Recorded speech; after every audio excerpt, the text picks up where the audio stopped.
Senhor, Vivi. Paz do Senhor, Eliane. Paz do Senhor, Paz Nadalva. Paz do Senhor, gente. Vamos continuar aí o testemunho da Nadalva. Muito emocionante, né, Nadalva? Aí ele falou comigo, né? Que meu cabelo tinha caído. Ele falou, seu cabelo caiu, né? Eu falei, caiu sim, pastor. Aí ele... Foi algo assim que... É uma pessoa que eu agradeço muito a Deus, que me deu muita força.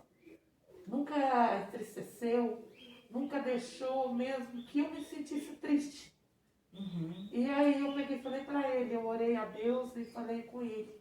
Quando eu saí da igreja, eu falei, olha, eu vou rapar minha cabeça. Aí no outro dia, meus pais iam chegar de viagem, que iriam vir ficar comigo, porque eu já estava numa fase que eu já ia para minha segunda sessão, então eu já estava muito enfraquecida, eu não conseguia fazer as coisas, eu não conseguia cozinhar para o meu esposo.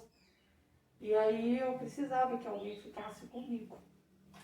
Né? E era tipo a filha da Viviane, que a Sara. Os jovens me ajudaram muito, iam fazer as coisas para mim, né? Às vezes cozinhava, do jeitinho deles lá. Mas aí minha mãe veio ficar comigo nesse período. E quando ela chegou, eu falei para ela, eu vou rapar minha cabeça. Chamei, né, a minha pastora, ela não conseguiu. E chamei uma amiga minha. Ela virou e falou assim, eu vou rapar sua cabeça assim. Aí ela chegou em casa e nós fomos rapar a cabeça. E naquilo eu falei para Deus, falei assim, Deus, se o Senhor permitiu tudo isso, a partir de hoje não vai cair uma lágrima mais nos meus olhos. Eu vou passar este processo dando glória, ninguém vai ter dó, ninguém vai olhar para mim com sentimento de dó. Eu não quero esse sentimento das pessoas. De bater o olho, não, coitada, esse tipo de coisas das pessoas. E aí ela rapou minha cabeça e aquilo, cada fio que caía no chão, eu falava comigo, eu não vou chorar. E eu não chorei. Aí eu olhei e foi algo assim que Deus, ele é surpreendente quando ele tem uma promessa na sua vida e quando ele fala que vai passar por ti. Porque a hora que eu olhei no espelho eu me senti tão bonita. Mas sabe quando você se sente? Eu passei a mão na minha cabeça e não, Senhor. Mas eu me senti bonita. Sabe? Com o cabelo curtinho e tal. E no outro dia era final de ano. Era virada de ano na igreja. E aí eu cheguei na igreja. Só que todo mundo que estava na igreja, os membros da igreja, achou que eu estava lançando uma moda. Que eu estava fazendo algo, né? Ninguém comentou, tipo, nossa, um voto. caiu, ninguém comentou. Ninguém comentou. É um voto que ela fez. Quem sabia, como a Viviane sabia, algumas missionárias da igreja sabiam, ficaram no silêncio. E as pessoas que não sabiam, aí os jovens, né, vieram todos me abraçar e tal. Aí os jovens falaram, não, tia, você tá lançando moda, mas não, todo mundo vai para a cabeça. Eu falei, não, ninguém vai para a cabeça. Está na hora de eu contar para vocês. Eu estou passando por isso, né, é um câncer e tal. Então, assim. E o baque que eles tiveram, como você falou? No dia aí, a virada de ano para eles acabaram.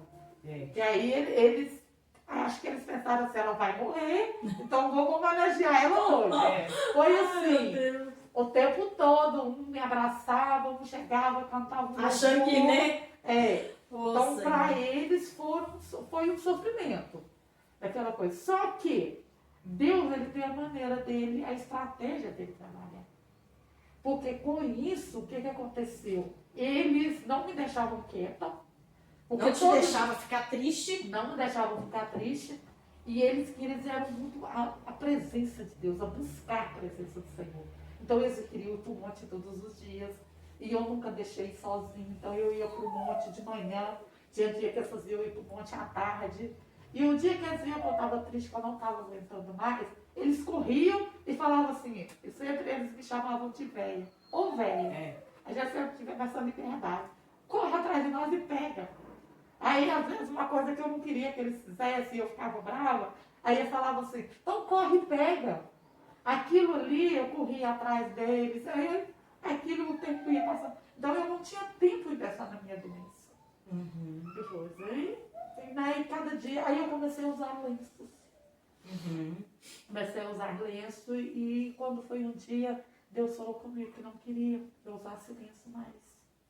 Aí eu falei, não, Jesus, mas eu já estava carequinha na época mesmo. Eu penso assim, que deve ser que Deus não queria que ela usasse lenço, porque ela tem que mostrar, eu quero ser, eu quero que o povo te veja o que você está passando, para depois eles verem a glória.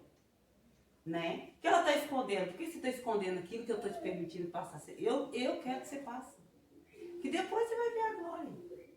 E aí Deus não permitiu mais eu usar lenço. Só que nessa época eu já não tinha mais sobrancelha, eu já não tinha mais cílios, né? Já tinha caído tudo. E eu tava careca mesmo depois. Aí eu tirei.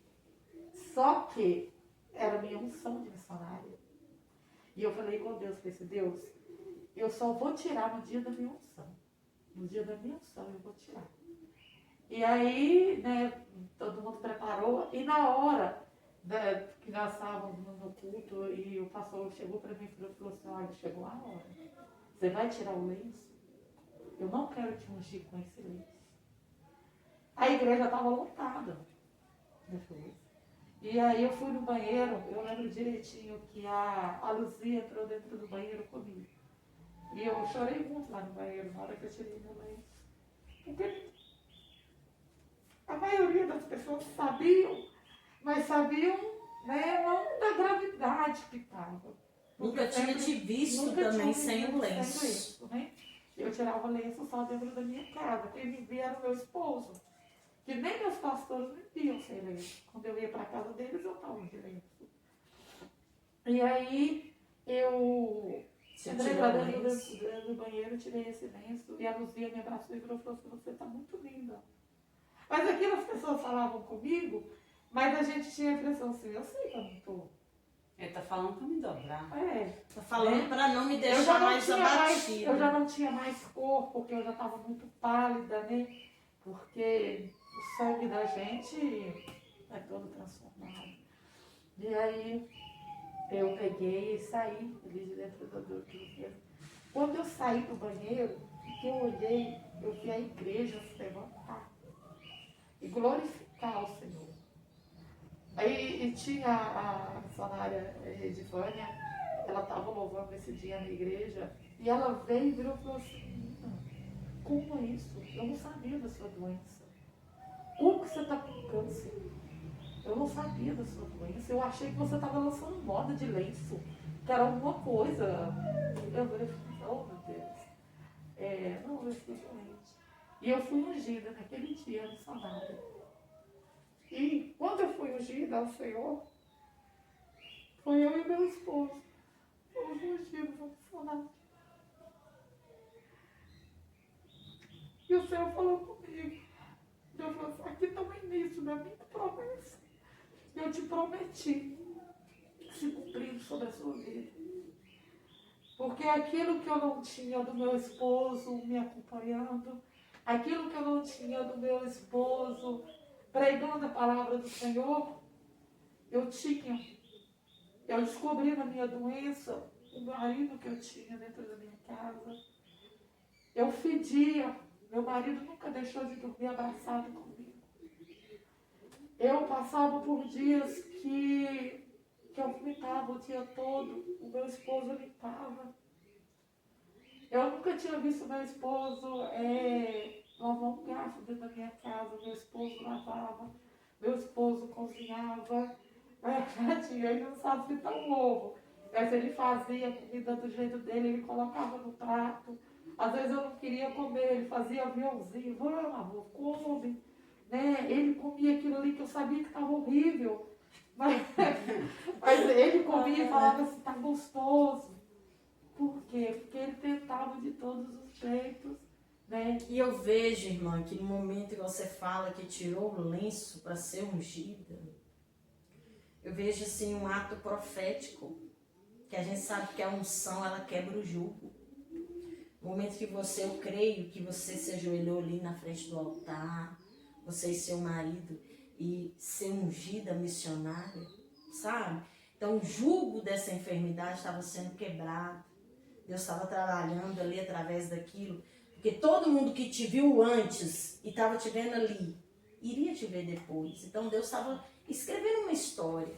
Né? E eu vejo assim, como que Deus trabalha no processo que a gente passa. Ele permite você passar um momento, né, de humilhação, né, que é um momento triste, terrível, mas para te honrar lá na frente, para mostrar que Ele é Deus, Ele permite, Ele faz o que Ele quer na nossa vida. Né? Então eu vejo assim, o momento da unção é um ato profético que estava acontecendo ali. Então Deus ele é maravilhoso, Ele sabe como fazer a obra na vida da gente, mesmo quando a gente não está entendendo nada. E isso tudo serviu de experiência para o seu marido. Pensa, né? Você passando todo aquele processo, Deus dando a ele maturidade, porque ele ia precisar, né? E é uma experiência que, se eu trabalhar, era de Deus, era com Ele. Mas o processo quem teria que passar era eu. Porque existia algo dentro de mim também que eu tinha que ser curado. Por quê? Era um processo onde eu queria a transformação do meu esposo, mas eu não orava a Deus assim, Deus transforma. Eu orava a Deus e falava assim, Deus, pega, cobra, faz qualquer coisa, Jesus, porque eu não estou aguentando mais. Você queria que Deus vingasse dele. Mas é isso. Ele não está fazendo, não, vinga, faz isso. Faz isso, ele não está fazendo, não, vai lá e cobra. E não é o que Deus quer. Por quê? Porque Deus conhecia o coração dele. Na verdade, ele não estava fazendo a vontade do Senhor, mas também ele não estava fazendo algo que viesse escandalizar o nome de Deus. Ele só não estava me acompanhando da maneira que eu queria, da maneira que eu achava que teria que ser. E se a gente passa por todo aquele processo, a promessa de Deus venha se cumprir na nossa vida, sem nós ter tido uma experiência, como eu estaria hoje aqui dando testemunho? Sem bagagem, Sem bagagem nenhuma. Hoje não, hoje ele é um presbítero, entendeu? Aonde nós vemos a promessa de Deus se cumprir sobre a nossa vida, várias e várias coisas, estava passando juntos. Nós temos essa bagagem hoje, de uma experiência com Deus, aonde nós passamos por esse processo, aonde Deus, eu fui ungida missionária, né, num processo doloroso, num processo difícil na minha vida. Era seu sonho ser missionária? Era o meu sonho. Olha que sonho, olha que preço que você pagou para ser missionária. Era o meu sonho. O meu sonho era ser missionária. E o mais engraçado, era o meu sonho, era ser uma missionária. Por que eu queria ser ungida? Porque eu pregava em todos os lugares, todo mundo me chamava de missionária. Mas eu sempre tive muito temor de Deus de aceitar aquilo que, tipo assim, eu não era ainda. Eu não era consagrada uma missionária. Então eu queria muito ser consagrada uma missionária. Mas Deus, eu tinha que passar por um processo para me ser consagrada uma missionária. E o mais engraçado de tudo, que o dia que eu fui consagrada missionária, na terça-feira eu ia pregar fora. Isso era um domingo, na terça-feira eu ia pregar. E o meu sonho era, nossa, eu vou chegar careca lá no lugar para pregar, eu não vou com meu lenço, porque eu já tinha prometido a Deus que eu não ia, e chegar lá, eu vou chegar e eu vou levar meu certificado de missionária. Olha para você ver. Eu vou levar meu certificado, porque aquilo para mim era um orgulho, eu ser consagrada a missionária. Né?